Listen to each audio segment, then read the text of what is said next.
آقا نے فرمایا اس کا نام رکھنے میں ہم اللہ تبارک و تعالیٰ کے حکم کا انتظار کریں گے۔ اتنی ہی دیر میں حضرت جبریل امین آئے، جنت سے ریشمی کپڑے کا ٹکڑا لے کر کے آئے ہیں، آ کر آقا کی بارگاہ میں پیش کیا، جس میں نام لکھا ہوا تھا حسن۔ آقا صلی اللہ علیہ وسلم نے حضرت جبریل سے فرمایا جبریل کیا ہے؟ کہا کہ رب نے پیغام بھیجا ہے، اس کا نام اب حسن تجویز فرمائیے۔ کہا کیوں، کس لیے؟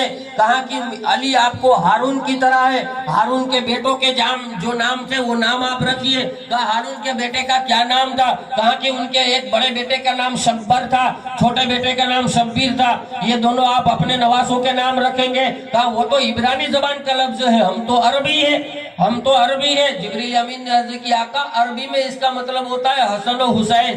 کیا ہوتا ہے؟ حسن و حسین۔ آپ حسن نام تجویز فرمائیے۔ اب آقا نے حسن نام تجویز فرمایا۔ 7ویں دن 2 سفید مینڈے لیے کالے دھبے والے، امام حسن مجتبیٰ کے نام کا عقیقہ کیا، بال منڈوائے، بال کے برابر چاندی وزن کر کے خیرات کی، حسن نام تجویز فرمایا۔ اب فاطمہ کے چمنستان کرم کے اندر یہ پہلا پھول کھل چکا ہے۔ امام حسن مجتبیٰ کون ہے جانتے ہیں؟ جن کے بارے میں آقا نے فرمایا تھا، جن کا لقب تھا تقی اور سید، جو خلیفہ راشد بھی ہے، مصطفیٰ کے کاندھوں کے سوار بھی ہے، کندھے مصطفیٰ پر سواری کرنے والے بھی ہیں۔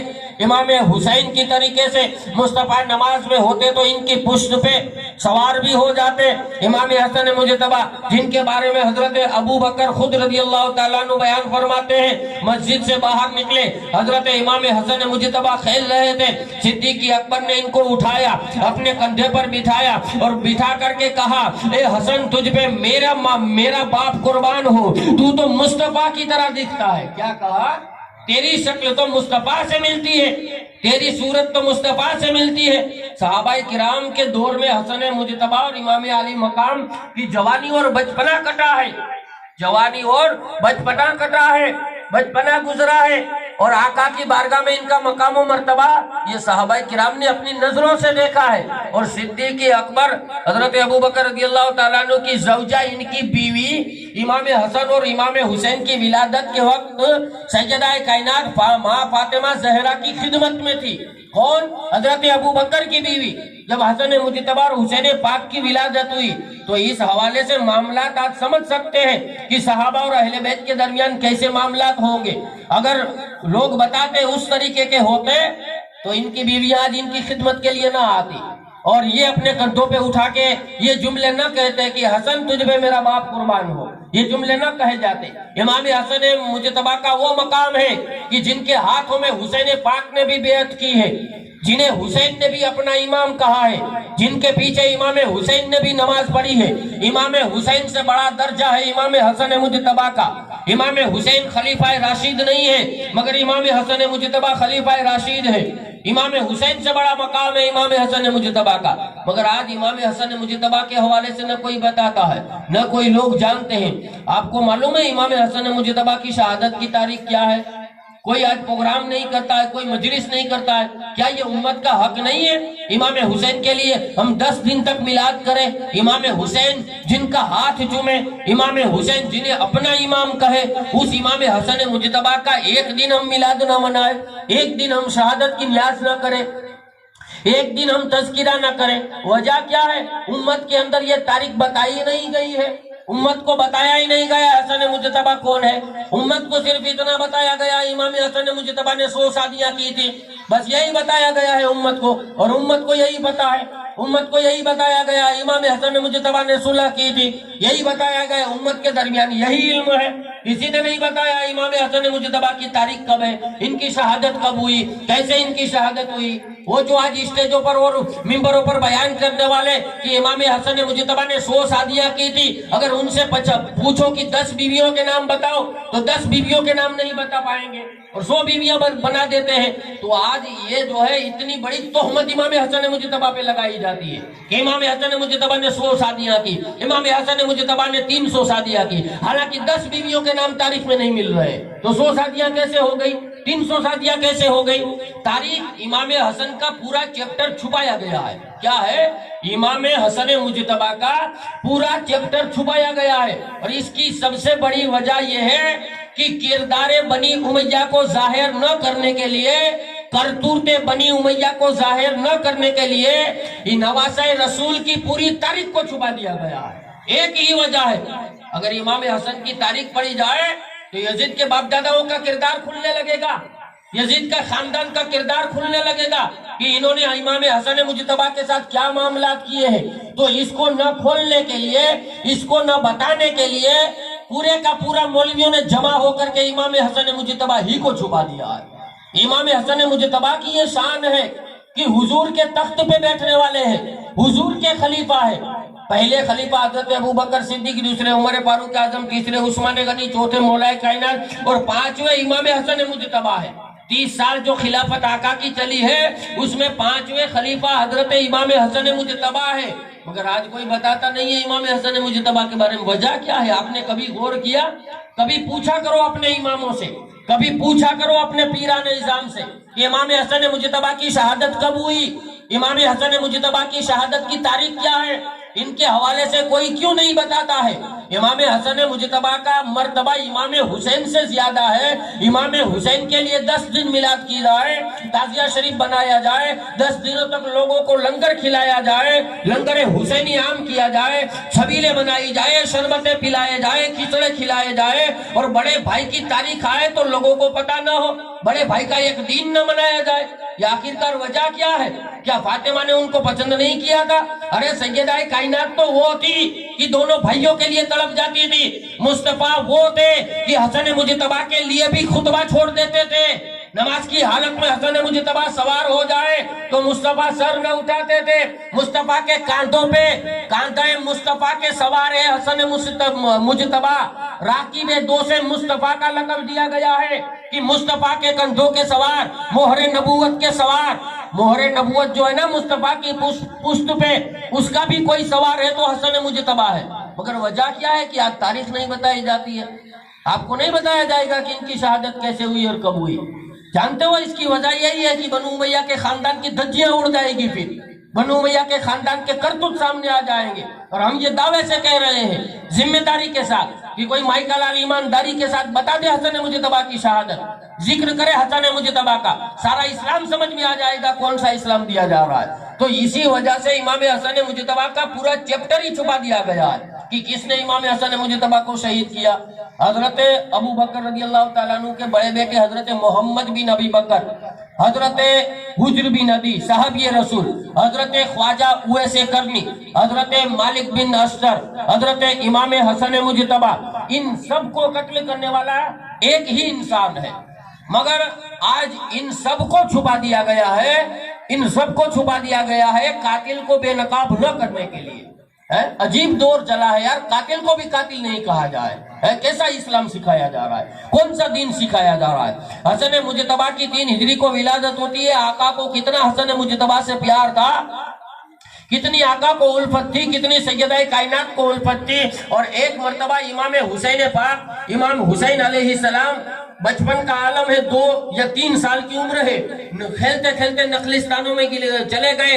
آقا اور مولا کائنات ایک غزوات، ایک جنگ کے اندر گئے تھے۔ امام حسین پاک جو ہے کھیلتے کھیلتے نخلستانوں میں چلے گئے، باغات میں چلے گئے۔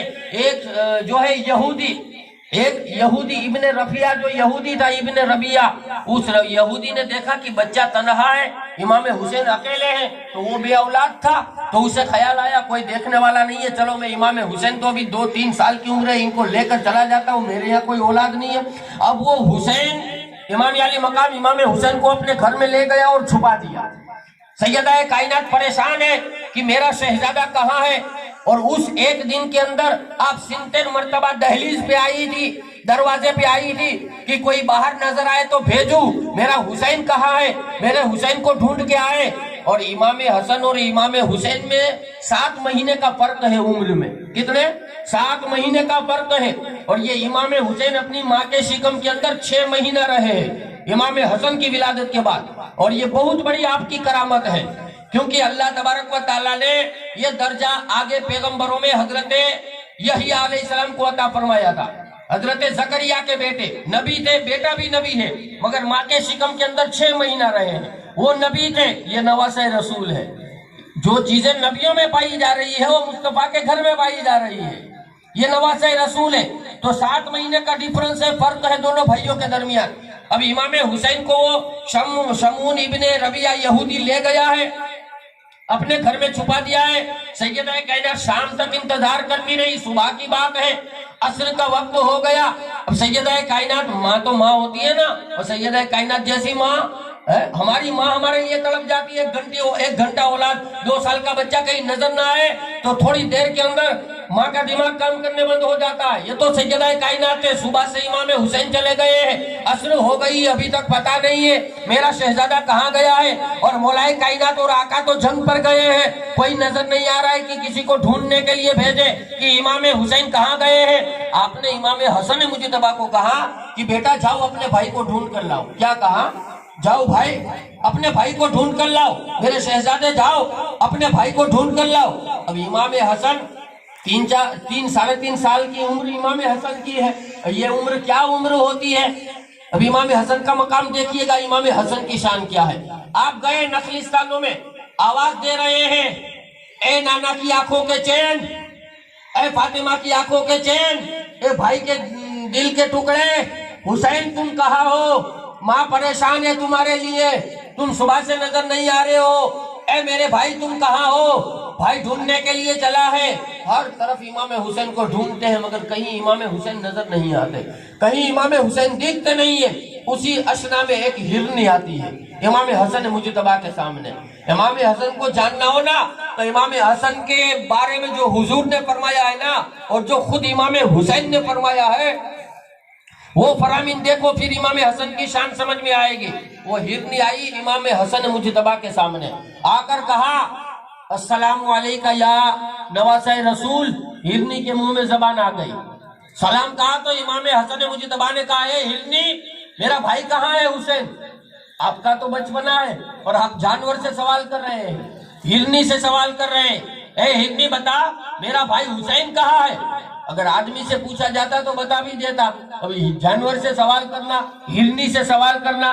مگر یہ امام حسن کا ذہن دیکھو، آپ کی وہ سوچ و سمجھ دیکھو کہ آپ انسانوں سے کام نہیں لے رہے ہیں، آپ نے کام لیا ہے تو جانوروں تک کو زبان مل گئی ہے اور جانور تک آپ کو پہچانتے ہیں.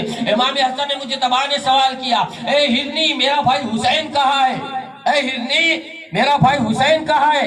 اللہ نے فوراً ہرنی کو زبان عطا کر دی اور ہرنی نے کہا اے میرے آقا آپ کا چھوٹا بھائی ابن ربیعہ یہودی کے گھر میں ہے، وہ یہودی نے اپنے گھر میں چھپایا ہے، آپ وہاں تشریف لے جائیے اور اپنے بھائی کو لے آئیے.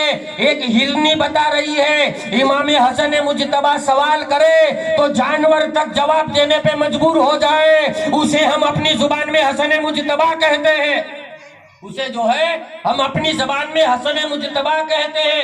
وہ شان ہے نواسہ رسول کی. اب امام حسن مجتبیٰ سیدھے پہنچے ابن ربیعہ یہودی کے دربار میں. جا کر آپ نے دروازہ کھٹکھٹایا اور کہا کہ اے یہودی میرے بھائی کو باہر نکال، میں اسے لینے کے لیے آیا ہوں، میرے بھائی کو تو نے کہاں چھپایا ہے؟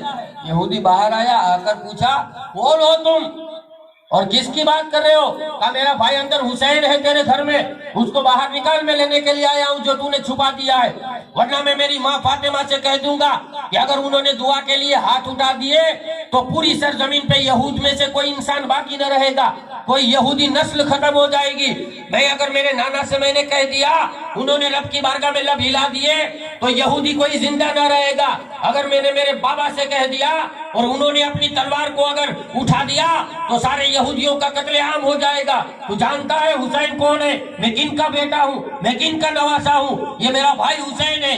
اور یہودی بھی سوچ میں پڑ گیا کہ یہ 3 سال کی عمر ہے اور یہ بیٹا، یہ بچہ ایسا پیارا خطبہ دے رہا ہے، ایسی پیاری تقریر کر رہا ہے، ایسی پیاری بات کر رہا ہے. 3 سال کے بچے کو کیا خبر ہوتی ہے کون مصطفیٰ ہے، کون فاطمہ ہے، کون علی ہے؟ مگر پرورش ہی وہاں ہو رہی ہے، ان کی پرورش ہی ایسے گھرانے میں ہو رہی ہے، پرورش ہی ایسی گود میں ہو رہی ہے کہ آنکھ کھولے تو مصطفیٰ کا چہرہ ہو، دودھ پیے تو سیدہ کائنات کا دودھ ہو، اگر لڑک پن میں بہادری کی باتیں سنے تو علی حیدر کے تذکرے سنائے جا رہے ہو.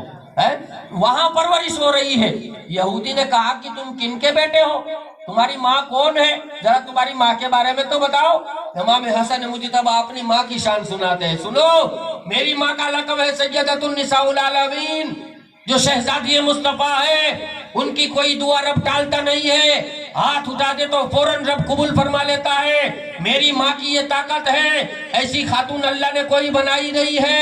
میری ماں بچے کو پیدا بھی کرے اور تھوڑی دیر کے بعد نماز بھی ادا فرمائے، 30 دن لگاتار خدا کی عبادت کرنے والی میری ماں ایک ہے۔ یہ ماں کی شان سنائی تو یہودی سوچ میں پڑ گیا، اس نے کہا اچھا اب اپنے بابا کے بارے میں بتا دیجئے۔ تو امام حسن مجتبی نے فرمایا میرا بابا وہ ہے جب جنگ میں تلوار چلاتا ہو تو آسمان پہ اس کی بہادری کے نعرے فرشتے لگاتے ہو۔ میرا بابا وہ ہے کہ جن کے سامنے کوئی دشمن آ جائے تو زندہ واپس نہ آئے۔ میرا بابا وہ ہے جس جنگ میں جائے تو اسلام کی شمع کو روشن کر دے۔ میرے بابا کی یہ شان ہے۔ یہودی نے کہا اب ذرا اپنے نانا کا بھی جو ہے تذکرہ پریچے کرا دو، تمہارے نانا کی کیا شان ہے؟ امام حسن مجتبی بتاتے ہیں میرے نانا نبیوں کے سلطان ہیں، میرے نانا کے قدم کے بوسے عرش پاک لیتا ہے، میرے نانا کو اللہ نے اپنے دربار میں بلا کر کے دیدار کرایا ہے، خود خدا کا دیدار میرے مصطفیٰ کر کے آئے ہیں۔ میرے مصطفیٰ کی یہ شان ہے، جدھر دیکھتے میرے مصطفیٰ جدھر دیکھتے اسلام پھیلتا چلا جاتا تھا۔ یہ مصطفیٰ کی شان ہے، آپ نے ظلمت کو ختم کیا ہے، ظالموں کا نیست و نابود کیا ہے۔ یہ ساری چیزیں بتائی، سمونی یہودی کا دل تڑپ کر رہ گیا۔ اور پھر امام حسن مجتبی نے فرمایا اے سمونی یہودی، میں تجھے اسلام کی دعوت پیش کرتا ہوں، یہودی مذہب کو چھوڑ کر کے مسلمان بن جا۔ آپ کی زبان سے نکلا ہوا جملہ تھا کہ فوراً یہودی نے کلمہ پڑھ لیا اور آپ کے قدموں میں گر گیا۔ یہ حسن مجتبی ہے۔ 3 سال کی عمر میں جو اسلام پھیلا ہے اسے حسن مجتبی کہا جاتا ہے۔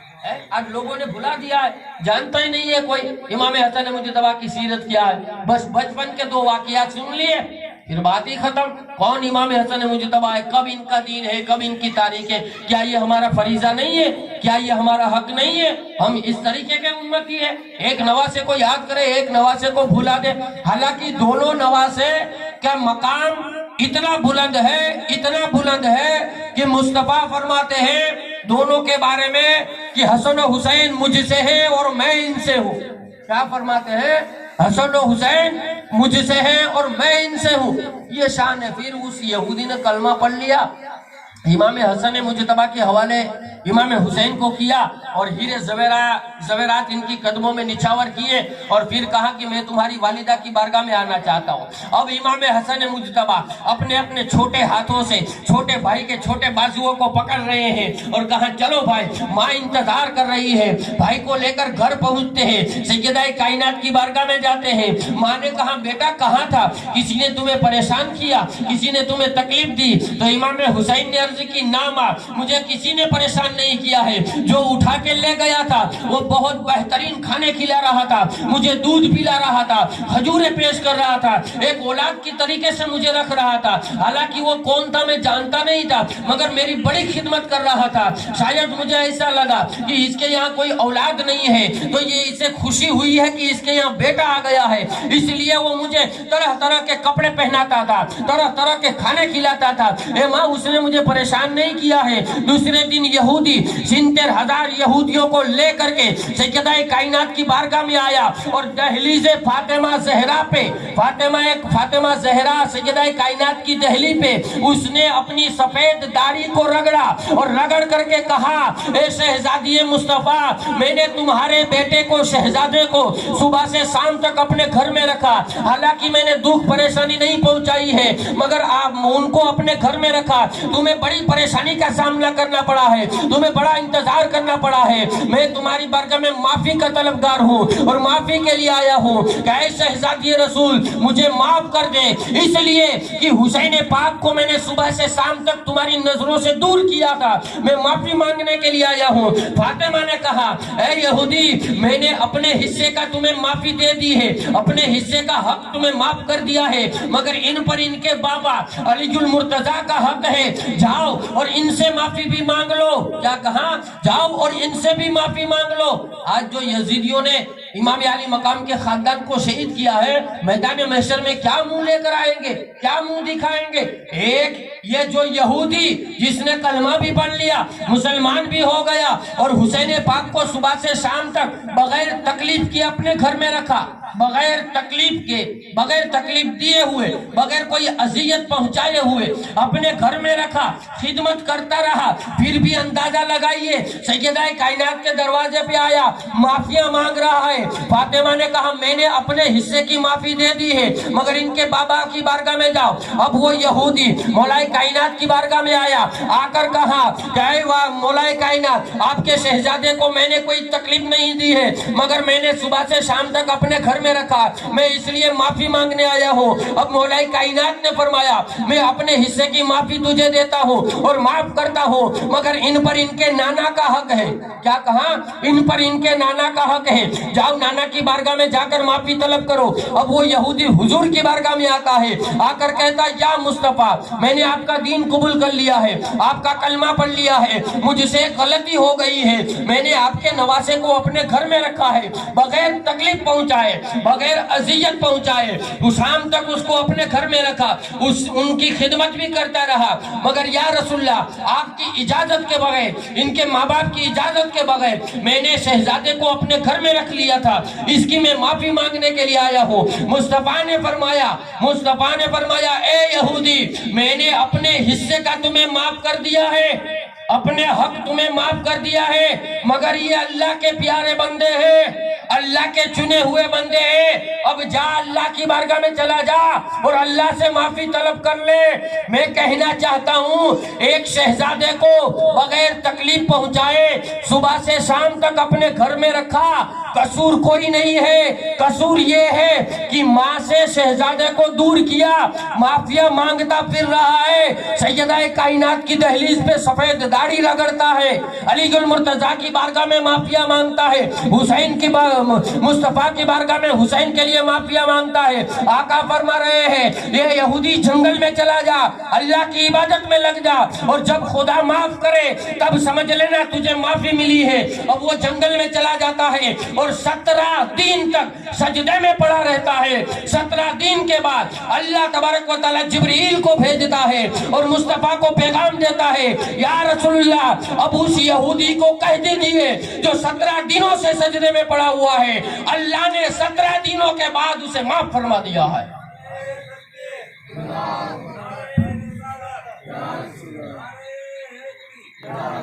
آپ مقام سمجھے حسنین کریمین کا کیا مقام ہے؟ کوئی یہودی کا کوئی قصور نہیں تھا، صرف اتنا کہ سیدہ کائنات سے ان کے بیٹے کو دور رکھا. کتنی بڑی سزا دی گئی ہے. اب جو لوگ ان کو شہید کریں، ان پہ ظلم کریں، ان کا عالم کیا ہوگا، ان کا اندازہ کیا ہوگا. اور مولوی آج یہ کہے کہ وہ معاذ اللہ مسلمان ہے، اور ایسوں کو مسلمان کہا جائے جو ظلم کرے، وہ ظالم ہے. اسلام سے ان کا کوئی واسطہ نہیں ہے، دین محمدی سے کوئی واسطہ نہیں ہے، کوئی لینا دینا نہیں ہے. جو بھی حسین نے انسانیت کا سبق دیا ہے. ارے حسین تو وہ ہے جن کے دربار میں دشمن آتے تھے تو حسین نے کبھی بغیر کھلائے پلائے بھیجا نہیں ہے.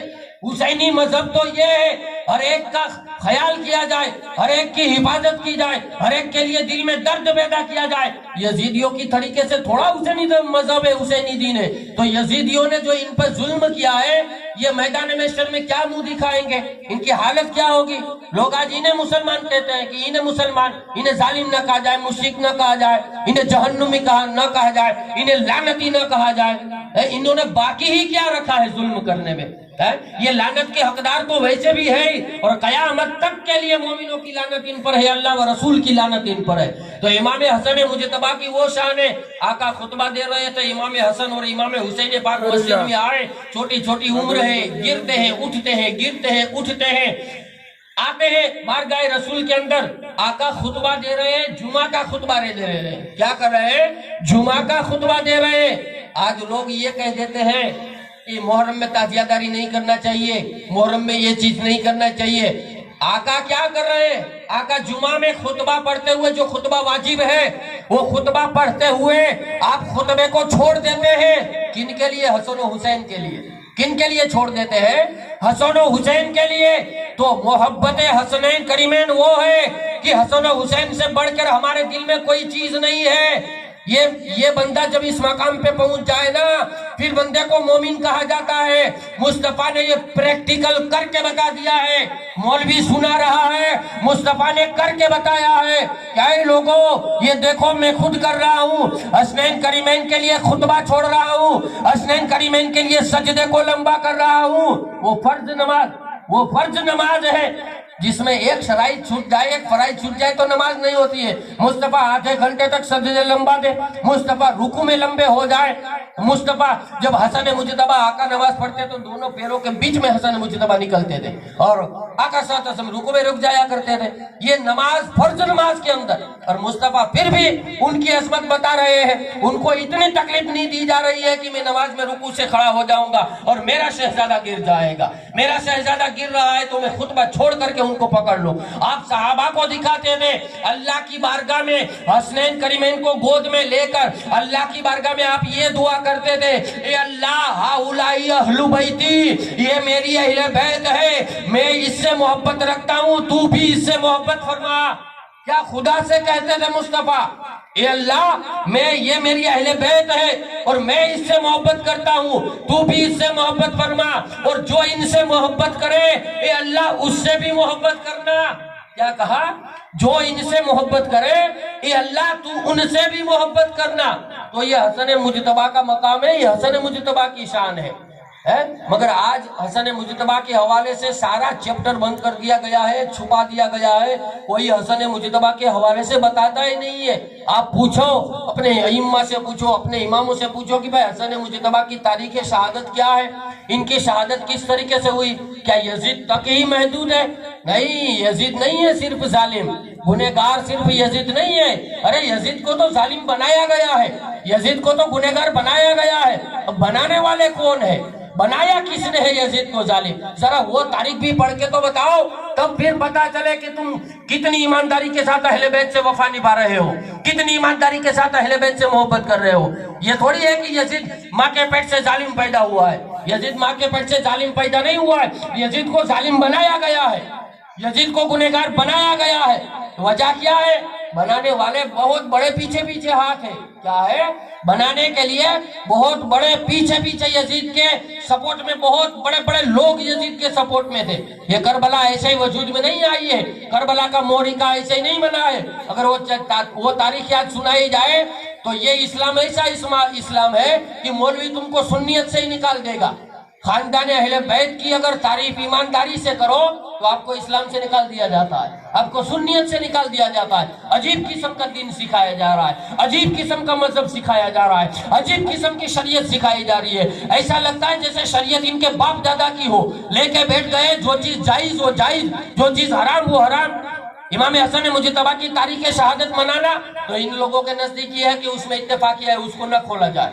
ارے بندے، تم 4 خلیفاؤں کے دین منا رہے ہو، مولا کائنات عثمان غنی، حضرت عمر فاروق اعظم، حضرت ابوبکر، 4 خلیفاؤں کے دین منا رہے ہو، عرس منا رہے ہو، مولا کائنات کا بھی منا رہے ہو، ان کی شہادتیں بھی بتا رہے ہو، ان کی فضیلتیں بھی بتا رہے ہو، ان کی قربانیاں بھی بتا رہے ہو، تو 4 کی بجائے خلیفہ تو 5 ہے، تو 5ویں خلیفے کی تم کیوں کچھ نہیں بتاتے؟ پھر 5ویں خلیفے کی سیرت کیوں نہیں بتاتے؟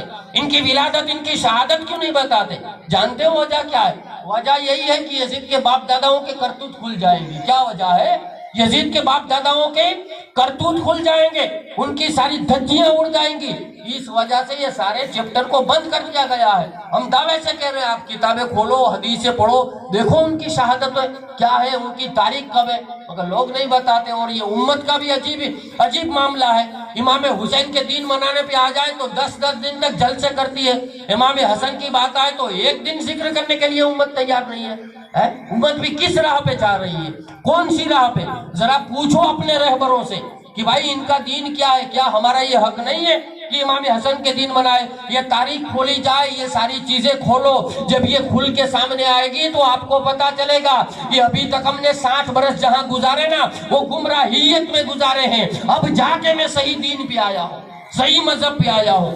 تو امام حسن مجتبیٰ کی وہ شان مبارکہ ہے. آقا کی بارگاہ میں آتے تو آقا نماز ان کے لیے لمبی کر دیتے, آقا خطبہ کر دیتے.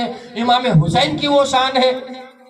ایک یہ انسان آیا حضور صلی اللہ علیہ وسلم کی بارگاہ میں ہیرن کا شکار کر کے, کیا ہے, ہیرن کا شکار کر کے حضور کی بارگاہ میں آیا, اور حضور کی بارگاہ میں اس نے ہیرن کے بچے کو دیا. اور یہ یاد رہے مذہب اسلام وہ ہے, مصطفیٰ نے ہیرن کا شکار جائز نہیں دیا ہے. جو بھی بندے کہیں بھی کسی کا کوئی بندہ اگر کرتا بھی ہو تو یاد رہے مصطفیٰ نے یہ ظلم کسی پہ جائز نہیں دیا ہے. اور واقعات بے شمار ہے. ایک شکاری نے جب ہیرن کو پکڑ لیا تھا نا, اور جال میں ہیرن پھنس گئی تھی, اور وہ ہیرن رو کر مصطفیٰ سے فریاد کر رہی تھی. آقا نے اس جو ہے شکاری کو کہہ دیا تھا کہ یہ شکاری اس ہیرن کو چھوڑ دو. کہا کیوں؟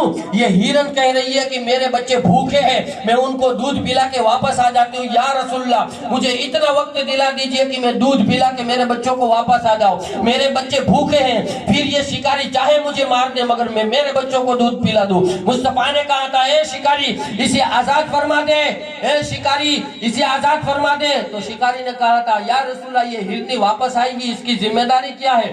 آقا نے کہا تھا میں اس کا ضامن ہوں. کیا کہا تھا؟ میں اس کا ضامن ہوں. یہ ہرنی نے محمد سے وعدہ کیا ہے واپس آئے گی.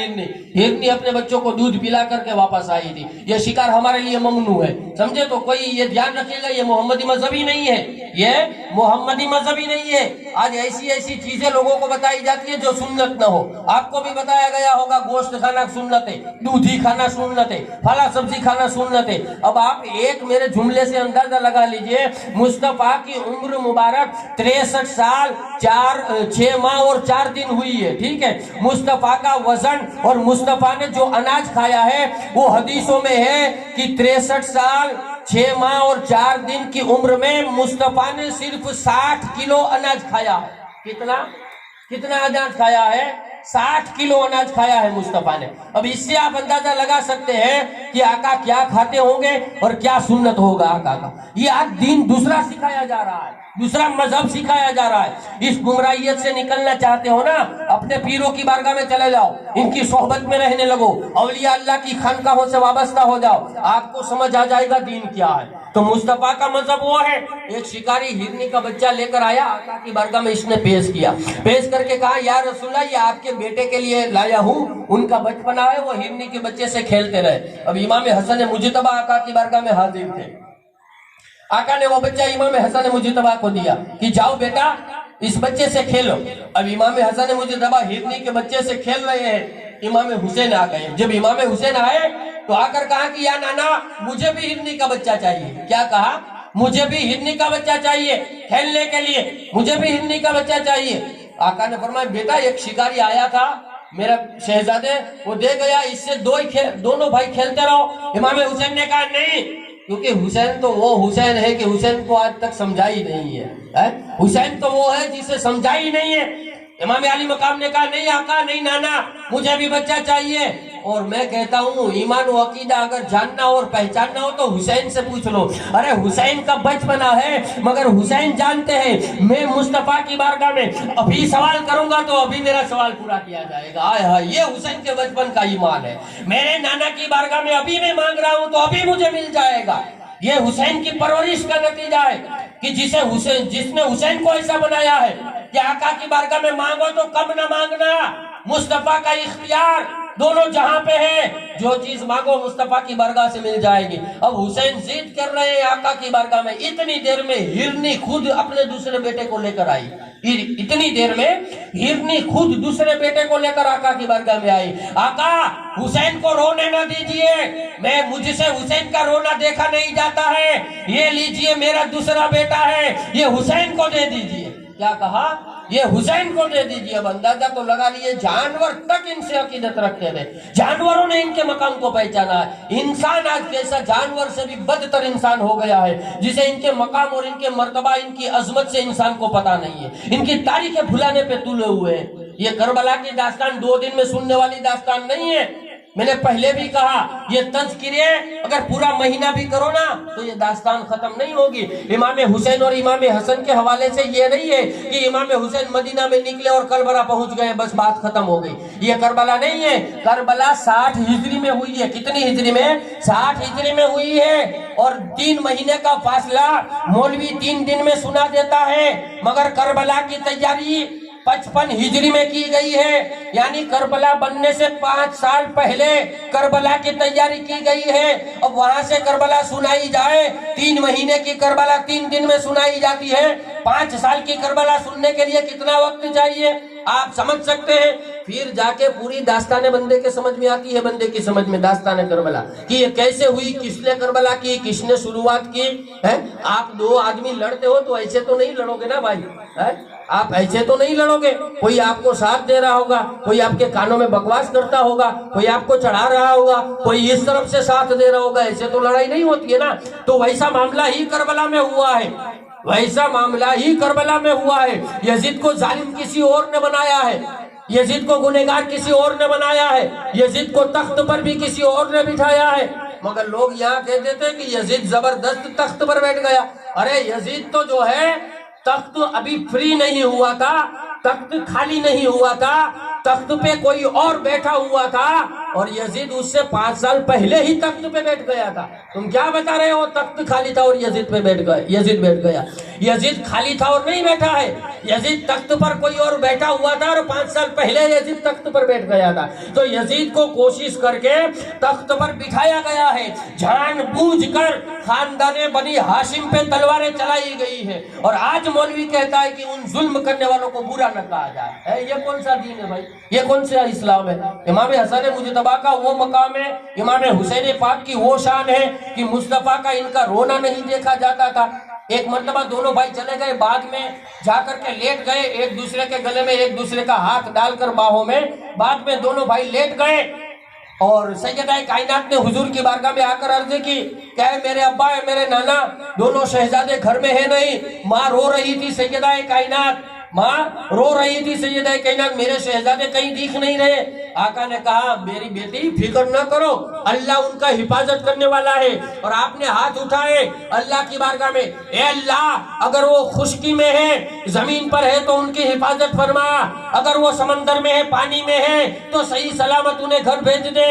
اسی اسنا میں جبریل آئے اور آ کر کہا کہ یا رسول اللہ آپ فکر نہ کریں، دونوں شہزادے ایک باغ میں آرام فرما رہے ہیں اور 2 فرشتے وہاں ان کی حفاظت پر مامور ہیں. فرشتے نے اپنا پر نیچے بچھایا ہے، اس پر دونوں بھائی سو رہے ہیں. اوپر سے دوسرے فرشتے نے پر ڈھانپ دیا ہے، دونوں بھائی آرام کر رہے ہیں. آقا فوراً صحابہ کو ساتھ لے کر اس باغ میں پہنچے، دیکھا دونوں بھائی ایک دوسرے کی باہوں میں ہاتھ ڈالے ہوئے سو رہے ہیں، آرام کر رہے ہیں. آقا نے دونوں بھائیوں کو اٹھایا، آقا نے دونوں بھائیوں کو اٹھایا. فرشتے آقا کے ساتھ چل رہے ہیں. آقا آئے اور آقا نے کہا اے اللہ یہ میرے نواسے ہیں، میں ان سے محبت کرتا ہوں، تو بھی ان سے محبت فرما، اور جو ان سے محبت کرے اس سے بھی اللہ محبت فرما. اتنی ان کی شان ہے، یہ ان کی عظمت ہے. مگر آج امت کو کیا بتایا جاتا ہے؟ امت کا کوئی قصور نہیں ہے، امت کا کوئی قصور نہیں ہے. امت لا علم ہے، یہ چیزیں جانتی نہیں ہے. جو دین دیا جا رہا ہے وہی امت دین سیکھ رہی ہے. مگر میری یہ نصیحت ہے، میرا آپ سے یہ کہنا ہے، آپ کے پیران اعظام جو خاندان اہل بیت سے جڑے ہوئے ہیں ان کے ساتھ ہو جاؤ، ان کی صحبت میں رہ جاؤ، اور سب سے پہلے دین سیکھو اور باتیں چھوڑو، دنیا کو ایک طرف رکھو. سب سے پہلے دین سیکھو. ان کی بارگاہوں میں، اولیاء اللہ کی بارگاہوں میں جاؤ تو دین مانگو، دنیا کو مانگنا چھوڑ دو. دنیا تو اہل بیت کے در کی خیرات ہے، اگر یہ مل گئے تو دنیا مل جائے گی.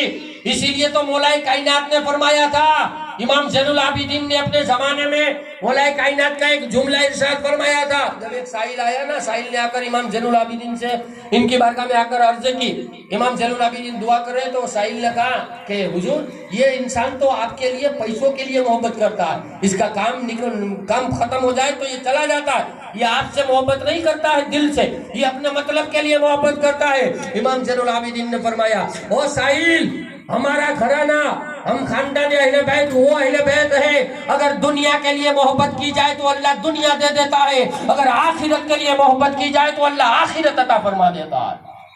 تو ان سے دنیا تو ویسے ان کے دربار میں مل جائے گی.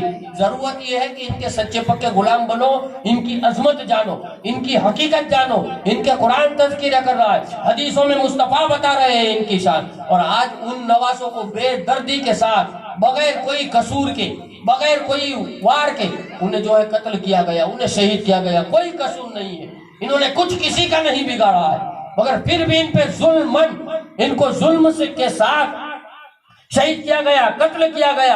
اور آج وہی جو جن لوگوں نے قتل کیا ہے نا، انہی کا دین آج مولوی ہمیں سکھا رہے ہیں. ضرورت ہے کہ ہر بندہ اہل بیت کو جو ہے اپنے دل کی آنکھوں سے دیکھے، ان کی تاریخ پڑھے، صوفیہ کرام کے نزدیک ہو جائے، مذہب صوفیہ کو جانے سمجھے، پھر اسے حقیقتاً دین سمجھ میں آئے گا. تو امام حسن مجتبیٰ کی 7 سال کی عمر مبارک ہوئی، آقا صلی اللہ تعالیٰ علیہ وسلم اس دنیا سے تشریف لے گئے. اب آقا جب چلے گئے نا تو حسن مجتبیٰ کو وہ یاد آنے لگا کہ مصطفیٰ تو حسن مجتبیٰ اور حسین پاک کو کیسی محبت کرتے تھے، کیسی محبت کرتے تھے. ایک چادر آقا اوڑھتے، چادر کے اندر حسن ہوتے، چادر کے اندر حسین ہوتے. آقا چادر کو جو ہے اپنے سینے پہ اڑا دیتے، آقا چادر کو اپنے جسم پہ اڑا دیتے اور دونوں شہزادوں سے محبت کرتے. اور کبھی کبھی یاد آ جاتا داستان کربلا، میدان کربلا یاد آ جاتی تو آقا کی آنکھوں سے آنسو جاری ہو جاتے تھے کہ میرے اس نواسے کا یہ مقام ہے. مصطفیٰ حیات رہے، امام حسن و حسین کی ولادت کے بعد سے جتنے سال، تب تک مصطفیٰ نے صرف عظمت حسنین کریمین بتائی ہے، شان حسنین کریمین بتائی ہے کہ لوگوں دیکھو یہ میرے نواسوں کی شان ہے، یہ میرے نواسوں کی عظمت ہے، میرے نواسوں کی شہادت یہ میری شہادت ہے، میرے نواسوں کی شہادت یہ میری شہادت ہے. ان کو گالیاں دینا، مجھے گالیاں دینا، ان پہ ظلم کرنا، مجھ پر ظلم کرنا، ان سے محبت کرنا، مجھ سے محبت کرنا، ان کو ناراض کرنا، مجھے ناراض کرنا، مجھے ناراض کرنا، خدا کو ناراض کرنا. جس نے خدا کو ناراض کیا وہ جہنم کا حقدار ہو گیا، وہ جو ہے جہنم کا حقدار ہو گیا. تو یہ حسنین کریمین کی شان ہے، مگر کوئی نہیں بتائے گا. امام حسن مجتبیٰ کی شہادت ہے 28 صفر. کتنی تاریخ ہے؟ 28 صفر. جانتے ہیں صفر المظفر کا مہینہ آتا ہے، اس کی 28 تاریخ امام حسن مجتبیٰ کی شہادت ہے. اور امام حسن مجتبیٰ کی شہادت میں انسانوں کا اور یزیدیوں کا نہیں، بلکہ میں تو یہ کہوں گا بڑے بڑے حضرتوں کا ہاتھ ہے. کیا ہے؟ بڑے بڑے حضرتوں کی سازش ہے. جنہیں مولوی حضرت کہتے ہیں نا، وہ بڑے بڑے حضرت آپ کی شہادت میں شامل ہیں. اب ان حضرت کی جنم کنڈلی نہ کھولنے کے لیے مولویوں نے امام حسن کی شہادت کی تاریخ بتانا اور بیان کرنا ذکر امام حسن ہی کو بند کر دیا ہے، ذکر امام حسن ہی کو بند کر دیا ہے. کیونکہ امام حسن خلیفہ راشد تھے. آپ جس کرسی پر بیٹھے تھے، آپ نے کرسی کو ایسے ہی نہیں چھوڑا ہے، آپ نے کرسی کو ایسے ہی نہیں دے دیا یزید کے ابا کو، یوں ہی نہیں دیا گیا تھا. وہ ماحول کھڑا کر دیا گیا تھا، آپ کو پریشان اتنا کیا گیا تھا. اور جانتے ہو نا، جب ایک خلیفہ ہو، اگر آج ہمارے دور میں نبی کا خلیفہ یا کوئی حضور صلی اللہ علیہ وسلم کا وصی وزیر حاضر ہو اور اس کے خلاف اٹھنا یا اس کی بیعت نہ کرنا، یہ کفر ہے. کیا ہے؟ یہ کفر ہے. اسلام سے بندہ نکل جائے گا. تو اس وقت مولا کائنات خلیفہ ہے، ان کی بیعت کرنے کی وجہ سے ان کی بیعت کرنے کی بجائے ان کے سامنے تلوار لے کر آنا اور جنگ صفین کا بننا، جنگ صفین کا واقع ہونا اور یزید کا سارا منظر دیکھنا. آپ جانتے ہیں یزید نے کربلا میں پانی بند کیا تھا تو یہ طریقہ اس نے کہاں سے سیکھا تھا؟ نیزوں پہ اس نے سر اٹھا لیتے تو یہ طریقہ کہاں سے سیکھا تھا؟ جانتے ہیں یہ ساری چیزیں پہلے جنگ صفین میں بن چکی ہے. کہاں بن چکی ہے؟ جنگ صفین میں. جنگ صفین میں کون تھا؟ ایک طرف مولا کائنات امام حسن، امام حسین، حضرت مولا عباس غازی، حضرت مالک بن اشتر، حضرت خواجہ اویس کرنی، یہ سارے مولا کائنات کی طرف تھے. اور ایک طرف تھا یزید کے ابا کا لشکر، 1 لاکھ کا لشکر. کس کا؟ یزید کے ابا کا لشکر. یہ مولا کائنات کے سامنے جنگ کرنے کے لیے آئے تھے. اور جنگ صفین جو ہوئی وہ اس بنا پر ہوئی. اب جنگ صفین میں انہوں نے مولا کائنات کے لشکر پہ پانی بند کیا تھا اور یزید نے کربلا میں وہی کردار دکھایا. جنگ صفین میں مالک بن اشتر کا سر، صحابی رسول جو تھے، ان کا سر نیزے پہ اٹھایا گیا، وہی کربلا میں یزید نے کر کے دکھایا. تو یزید کو گنہگار بنایا گیا ہے. یزید کے گھر میں باقاعدہ شراب پی جا رہی تھی.